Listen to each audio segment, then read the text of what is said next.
Halo Digivers, ketemu lagi dengan saya Andrianto Permana yang bakal nemenin kalian kurang lebih selama 15 menit ke depan nih. Nah Digivers, kalian tahu nggak sih, akhir-akhir ini sambal bakar Indonesia telah menjadi salah satu restoran kuliner yang sangat populer dan juga disukai oleh kalangan masyarakat Indonesia nih. Dan dengan kualitas sambal bakar yang autentik dan juga cita rasa yang sangat menggugah selera, restoran ini terus menarik perhatian dan juga mencatatkan prestasi gemilangnya dalam dunia kuliner yang ada di Indonesia. Nah, penasaran gak sih strategi apa yang dipakai oleh sambal bakar Indonesia ini? Nah, dalam episode kali ini kita akan ngebahas mengenai strategi jitu yang diterapkan oleh sambal bakar Indonesia bersama dengan dosen saya yang paling keren hari ini nih, yaitu Ibu Terry. Halo Ibu Terry, gimana kabarnya Bu?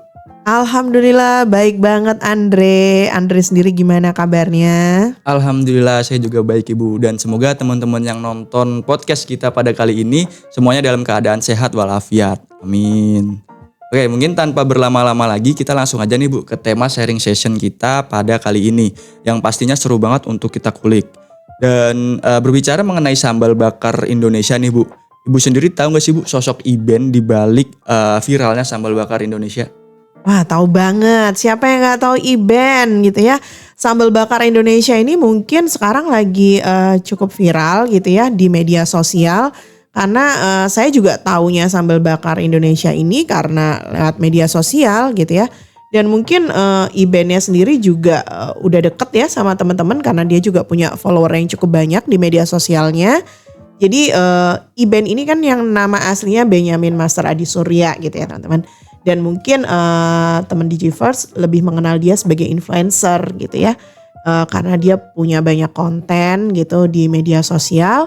Dan saat ini dia mengembangkan bisnis sambal bakar Indonesia. Dan mungkin buat teman-teman yang belum tahu, kenalnya baru Iben tapi belum tahu tentang sambal bakar Indonesia. Mungkin kita akan ngobrol-ngobrol tentang bisnisnya Iben ya kali ini ya. Oke Bu, ini mungkin unik ya Bu. Dari nama sang ownernya aja ini udah cukup unik gitu Bu. Yang awalnya bernama Benyamin menjadi Iben gitu Bu. Tapi semoga strateginya ini seunik namanya gitu Bu. Oke, kalau Ibu sendiri pernah coba makan di sambal bakar Iben gak sih Bu? Pernah, dan lucunya gitu ya, kenapa saya nyobain sambal bakar Indonesia sebenarnya awalnya karena kepo Andre gitu. Jadi kan emang ini sering muncul banget ya di TikTok dan masuk di FYP gitu ya. Jadi akhirnya saya keidean gitu ya karena kepo sebenarnya gitu. Terus karena saya kebetulan kerjanya di Fakultas Ekonomi Universitas Negeri Jakarta yang letaknya di Rawamangun. Dan kebetulan di Jakarta Timur ini juga ada outletnya sambal bakar Indonesia. Jadi iseng lah ya pas lagi ngeliat media sosial. Terus habis gitu ini kenapa seliuran banget, terus kepo saya langsung sana nyobain. Itu sih awalnya. Oke, tadi kan kata Ibu kebetulan saya belum pernah nih Bu datang ke sambal bakar Indonesia gitu kan. Dan Ibu juga pernah katanya di Jakarta Timur ya Bu? Ada dekat kampus. Di mana Bu? Kayaknya di daerah Klender gitu deh. Jadi gak jauh sih emang dari kampus. Mesti nyobain dong. Wah boleh. Mungkin abis ini kali. Iya. Nah ini ngobrolin sambal bakar Indonesia tapi belum pernah nyobain. Jadi mungkin Andre lebih ngobrolnya ke sisi digital marketingnya kali ya. Iya benar Bu. Karena ya seliweran tadi itu Bu lewat TikTok gitu. Rame banget.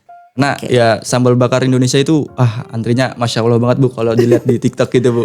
Makanya saya jadi agak gimana ya kalau buat datang ke sana gitu. Keburu saya lapar duluan Bu. Oke, mungkin ini nih yang bakal kita ulik teman-teman mengenai strategi sambal bakar Iben yang pastinya ngebuat outletnya itu ramai terus gitu Bu. Nah menurut pandangan Ibu Terry sendiri ini tentang strategi sambal bakar Iben ini gimana sih Bu? Jadi gini Dre, kan emang kalau bisa dibilang sambal bakar Indonesia ini kan berangkatnya karena profilnya Ibennya itu sendiri gitu ya. Jadi pertama kalau kita bisa bahas tentang strategi marketingnya itu terkait dengan strategi personal branding yang dibuat sama Ibennya gitu ya. Jadi seperti kita tahu nih Digivers, banyak sekarang influencer-influencer yang akhirnya dia mengembangkan sayapnya gitu ya untuk berbisnis. Karena memang dengan bermodalkan personal brandingnya dia yang sudah kuat di dunia media sosial, akhirnya itu memberikan privilege atau berbagai kemudahan ketika dia mengembangkan bisnisnya gitu ya. Dan itu juga kan salah satu cara dia mengembangkan mengelola pendapatannya gitu ya yang didapatkan melalui influencer gitu ya. Kemudian dia kelola lagi, dia kembangkan lagi dengan dia membangun bisnis. Jadi kalau bisa dibilang kenapa dia ramai gitu ya si Sambal Bakar Indonesia, awalnya pasti semuanya itu karena seperti saya tadi gitu ya. Karena sering ngeliat kontennya di media sosial, kemudian kita kepo dan itu yang mengantarkan kita akhirnya mau nyobain Sambal Bakar Indonesia. Karena belum tentu ketika itu misalkan bukan punyanya siapa-siapa yang kita kenal, belum tentu itu akan ngegiring kita untuk ke sebuah restoran, ke tempat makan. Karena alasan kita pertama kali ke restoran itu adalah karena kita kenal ibennya. Ngerasa kenal ibennya dulu gitu ya, baru kita mau nyobain ke sana. Dan itu adalah satu privilege yang dipunyai ketika kayak tadi influencer kemudian ngebangun bisnis. Itu privilege-nya dia. Oke, kalau saya juga pernah baca nih Bu, Iben ini makanya strategi bisnis Sambal Bakar Indonesianya itu bisnis bootstrapping namanya. Nah itu Bootstrapping kali. oh iya bootstrapping. Bootstrapping. Oke, bootstrapping. Nah itu apa sih Bu bisnis bootstrapping itu Bu? Oke, gini DigiVerse, bisnis bootstrapping ini umumnya adalah salah satu strategi yang dipilih oleh pebisnis pemula gitu ya. Nah umumnya bisnis bootstrapping ini gampangnya teman-teman bisa lihat bahwa dia akan menggunakan modal dia sendiri untuk mengelola bisnisnya gitu. Jadi dia tidak melibatkan pihak-pihak lain gitu ya untuk berinvestasi dalam bisnisnya. Jadi kecenderungannya kenapa para pebisnis pemula terutama para pelaku startup gitu ya, mereka lebih memilih strategi bootstrapping. Karena tentunya para anak muda ini yang memulai bisnis mereka pasti punya idealisme gitu ya. Idealisme yang kuat, dia punya strategi sendiri, dia mau seperti apa ngebangun bisnisnya. Dan ketika itu dilakukan berdasarkan modal dia sendiri, jadi dia punya kemandirian dalam mengambil keputusan yang tidak diintervensi oleh pihak-pihak lain. Nah itu salah satu hal yang membuat kenapa pebisnis pemula khususnya anak muda yang masih punya idealisme yang kuat cenderung memilih strategi bootstrapping ini. Ya dengan istilahnya kalau orang dulu mungkin bilangnya modal dengkul gitu ya. Dengan modal seadanya itu dia mengawali tekad bisnisnya itu ya udah kayak gitu aja. Itu yang dilakukan si Iben ini. Gitu. Jadi emang ya kalau kita bisa ambil insight-nya adalah yang menginspirasi kita adalah tekad bisnis si Iben ini. Itu gimana ketika dia mengumpulkan modal dari pendapatannya dia sebagai influencer, kemudian dia mengembangkan bisnis Sambal Bakar Indonesia ini. Kayak gitu. Oke Bu, tapi saya juga pernah baca gitu Bu di salah satu berita tentang Sambal Bakar Iben. Katanya baru-baru ini si Sambal Bakar Iben ini mendapatkan pendanaan gitu Bu sampai miliaran rupiah gitu Bu. Nah itu gimana Bu? Ketika dia melihat bahwa peluang bisnisnya cukup baik gitu ya di Jabodetabek ini, maka kemudian dia berubah pikiran gitu ya. Yang tadinya pakai strategi bootstrapping, sekarang dia menerima pendanaan dari pihak eksternal. Nah tentunya ini dimanfaatkan dia untuk mengembangkan bisnisnya tadi. Kalau misalkan dia tadinya cuman punya beberapa outlet yang ada di Jabodetabek, dengan dia melihat ada peluang bisnis yang baik gitu bahwa dia berpeluang untuk bisa nambah banyak outlet lagi gitu ya, bahkan mungkin di seluruh Indonesia, maka hal itulah yang mendorong dia akhirnya menerima pinangan dari investor luar gitu ya. Nah kebetulan saya juga baca gitu ya bahwa dia dapat pendanaan sekitar 1 juta US dollar. Itu setara dengan 15 miliar yang dia dapetin dari Bapak Richard Theodore gitu ya. Dan kebetulan sekarang Bapak Richard ini juga sebagai direktur utama dari Sambal Bakar Indonesia gitu. Oke, ini yang menarik nih teman-teman. Jadi bisa dibilang awalnya Sambal Bakar Iben ini itu dia tuh pakai dana sendiri gitu ya Bu. Benar. Hingga akhirnya mengelolanya dengan baik sampai datang investasi yang mau menawarkan pendanaan awal gitu ya Bu. Benar banget kayak gitu. Oke, berarti mungkin bisa dibilang hal ini bisa jadi contoh inspiratif nih Bu bagi pengusaha kuliner yang ada di Indonesia gitu Bu. Dan bahkan ini juga menunjukkan bahwa dengan tekad, kreativitas, bahkan manajemen sumber daya yang baik itu bisa meningkatkan bisnis kuliner yang sangat berkembang gitu Bu. Dan juga meraih kesuksesan di pasar yang sangat menjanjikan gitu ya Bu. Ya benar banget Dre. Oke, tadi Ibu juga sempat ngomongnya tentang personal branding. Nah, personal branding dari sosok Iben selaku owner Sambal Bakar Indonesia ini seperti apa sih Bu? Oke, jadi kalau saya kenal kan sebenarnya Iben ini dia cukup aktif dengan mengadakan konten-konten yang terkait dengan challenge-challenge-nya gitu ya. Dan artinya dia sangat dekat dengan followernya, kita menjalin interaksi yang sangat baik gitu ya. Dan itu menjadi modal awal gitu ketika dia punya personal branding yang baik, maka itu meningkatkan popularitasnya dia dan membawa dia kepada kesuksesannya di Sambal Bakar Indonesia.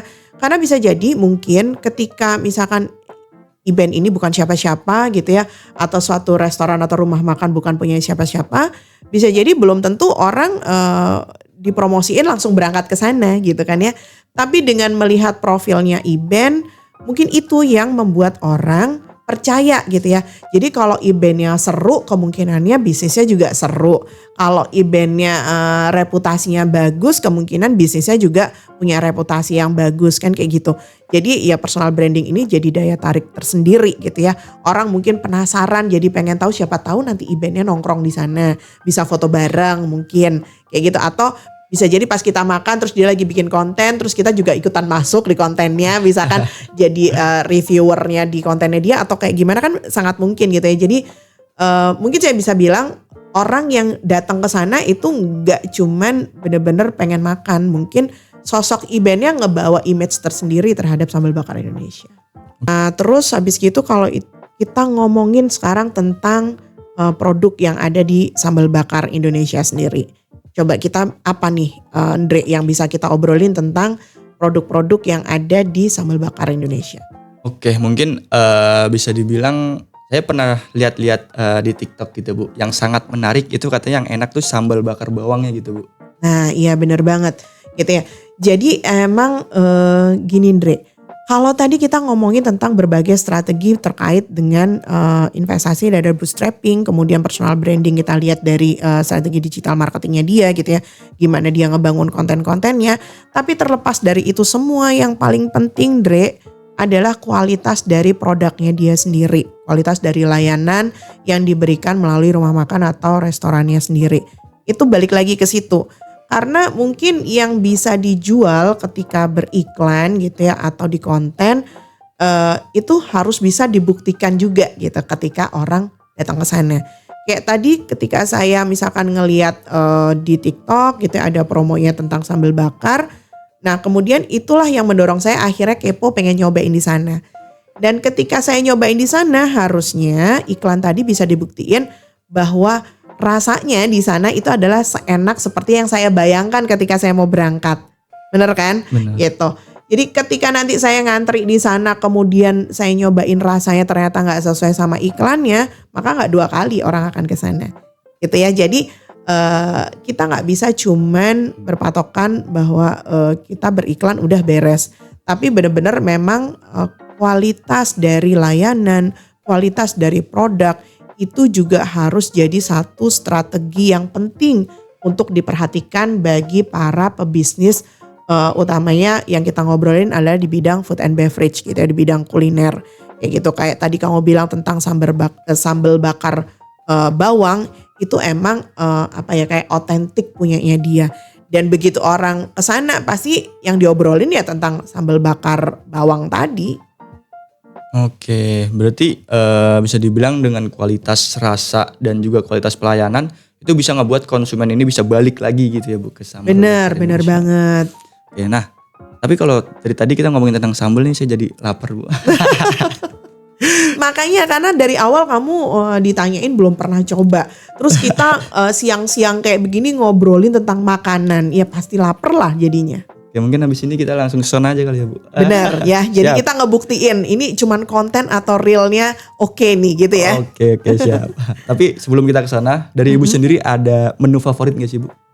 Menu favorit sebenarnya di sana cukup ada beberapa varian, tapi saya rasa orang Indonesia kan umumnya untuk kayak makan siang gitu yang paling gampang, paling simple dan paling bisa diterima sama lidah kita biasanya ayam gitu ya. Dan di sana ada sambal bakar ayam yang cukup enak gitu ya, yang menurut saya cocok untuk lidah kita gitu. Mana sih orang Indonesia nggak doyan ayam gitu, pasti doyan kan ya gitu. Jadi siapapun pasti suka, itu menu andalan orang Indonesia banget gitu ya. Di sana juga ada sih kalau misalkan selain ayam tuh ada sambal bakar udang juga ada gitu. Jadi bebas Andre, nanti kita ke sana kita pilih-pilih menu mana yang kamu suka. Oke, nanti wajib kita cobain semuanya kali ya Bu. Semuanya boleh aja sih, soalnya dia sebenarnya cukup affordable gitu ya. Oke. Nah itu tadi teman-teman rekomendasi dari Ibu Terry gitu. Wajib dicoba ya Bu sama teman-teman ya Bu. Wajib dicoba. Jadi gini guys, memang kalau saya ngelihat, nah ini tentang segmentasi pasar gitu ya.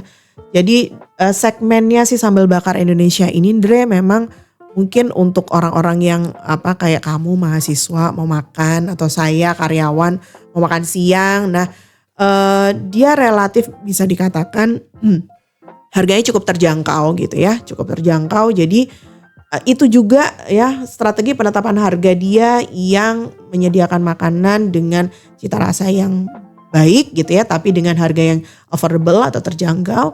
Ini yang membuat dia antriannya rame gitu ya, antriannya rame. Jadi kalau kamu mau nyobain gak bisa kalau kita sekarang udah di jam 12 lewat mau ke sana, itu pasti ngantri banget. Jadi ya kita mesti siap-siap ngantri gitu, karena memang makanannya seenak itu dan rasanya makanannya seenak itu dan harganya cukup terjangkau. Itu yang membuat dia cukup ngantri sih Andre. Oke, udah rasanya enak, harganya terjangkau nih, cocok banget buat kaum anak kos atau pelajar gitu ya Bu. Bener banget. Iya, makanya nih cocok banget di kantong saya kayaknya nih Bu. Oke, kalau nggak salah ada paket menu hematnya juga ya Bu di sana ya Bu? Ada menu hemat gitu. Jadi ada paket-paket yang ditawarin di sana, yang itu juga banyak jadi konten promonya dia gitu ya, untuk ngasih tahu tentang ada paket hematnya dia. Itu juga sih, selain tadi memang harganya affordable. Oke, nah itu teman-teman. Jadi selain memiliki branding yang kuat dari pendirinya, tapi kualitas dan juga harga yang ditawarkan oleh sambal bakar Indonesia ini bisa dibilang membuat orang tergiur gitu dan ingin mencobanya lagi. Apalagi sambal bakar Indonesia ini berdiri sesuai dengan riset pasar yang dilakukan oleh ownernya gitu. Jadi bisa dibilang tepat sasaran gitu ya Bu. Benar banget. Ya emang jadi dia tahu segmennya dia siapa. Oh iya benar banget nih Bu. Nah Givers, sayang banget nih kita udah ngobrol panjang lebar gitu ya. Udah sekitar ya kurang lebih 15 menitan ada gitu Bu. Kita ngobrol tentang strategi jitu yang digunakan oleh sambal bakar Iben. Bahkan ngebahas tentang rasa, harga gitu ya Bu. Oke, mungkin saya mengucapkan terima kasih banyak buat Ibu Terry yang udah mau datang dan juga menyediakan waktunya untuk berbincang-bincang mengenai strategi sambal bakar Iben dengan saya gitu. Oke, sama-sama Andre, seneng banget bisa diundang sama kamu. Bisa ngobrol banyak tentang ada digital marketing, tentang strategi marketing pada umumnya untuk teman-teman Digivers. Mudah-mudahan kita jadi dapat insight gitu ya. Dan kita ngambil kasus dari sambal bakar Indonesia ini juga bisa menginspirasi teman-teman yang mau memulai bisnis mungkin di bidang kuliner, bisa nih nyontek dari strategi yang udah diterapin sama dia kayak gitu. Oke, bener banget. Nah, jadi di Givers nih ternyata personal branding yang kuat itu sangat penting bagi berlangsungnya bisnis kita gitu. Nah, kenapa demikian? Karena kata orang mungkin nggak tahu gitu soal bisnis kita. Tapi kalau mereka itu tahu tentang personal branding kita, nah itu tuh ngebawa bisnis kita itu jadi tahu oleh mereka gitu ya Bu. Benar banget. Oke, nah di Givers semoga apa yang tadi Ibu Terry dan saya juga bilang gitu, kita obrolkan gitu Bu, itu menjadi pengetahuan bagi teman-teman yang nonton pada podcast kali ini nih Bu. Dan semoga itu juga bisa dicontoh buat teman-teman yang mau mendirikan usaha di bidang kuliner gitu Bu. Oke, mungkin saya mengucapkan terima kasih kepada teman-teman yang udah nonton podcast kita pada kali ini. Sampai berjumpa di episode selanjutnya. See you Digivers. bye Digivers.